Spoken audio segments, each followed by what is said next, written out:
Magandang umaga mga kahuan, narito na ating ulat panahon ngayong araw sa Pilipinas.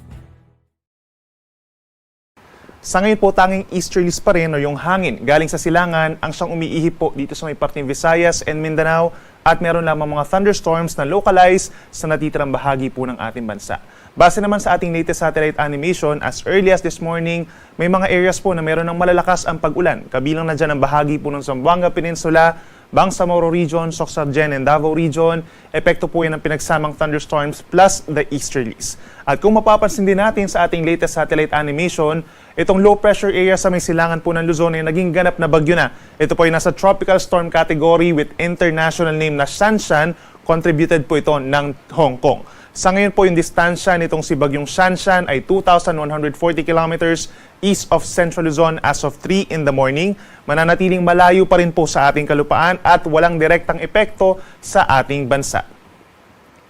For today po, araw ng Thursday, malaking bahagi pa rin ng Luzon na makakaranas ng bahagyang maulap na kalangitan. Iiral po ang fair weather conditions for today na sinasamahan ng mainit at maalinsangan na tanghali. And then pagsapit ng hapon hanggang gabi, may mga lugar pa rin, piling lugar lamang po na magkakaroon ng mga thunderstorms or mga pag-uulan na nagtatagal ng 2 hanggang 3 oras. Pinakamaiinit pa rin po ngayong araw dahil sa easterlies na rin dito sa may parting Cagayan and Isabela na hanggang 34 degrees Celsius yung ating air temperature. Yung 33 degrees naman, possible pa rin dito sa may parting Ilocos, sa malaking bahagi ng Central Luzon, parts of Calabarzon and Bicol Region as well as Metro Manila.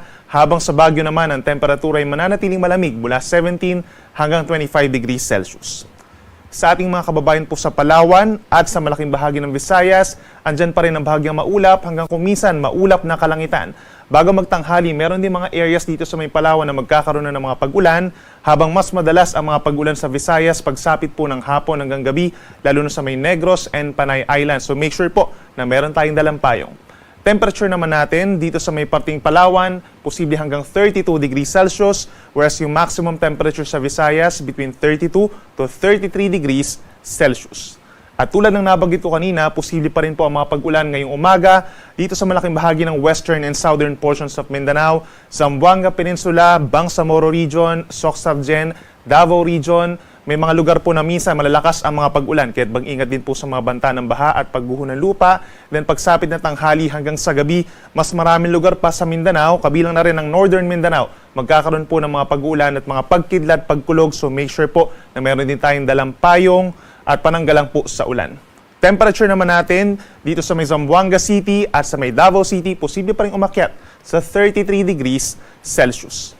Para naman sa naglalayag nating mga kababayan within the next 24 hours, wala pa rin tayong asahang gale warning or banta sa matataas na mga pag-alon.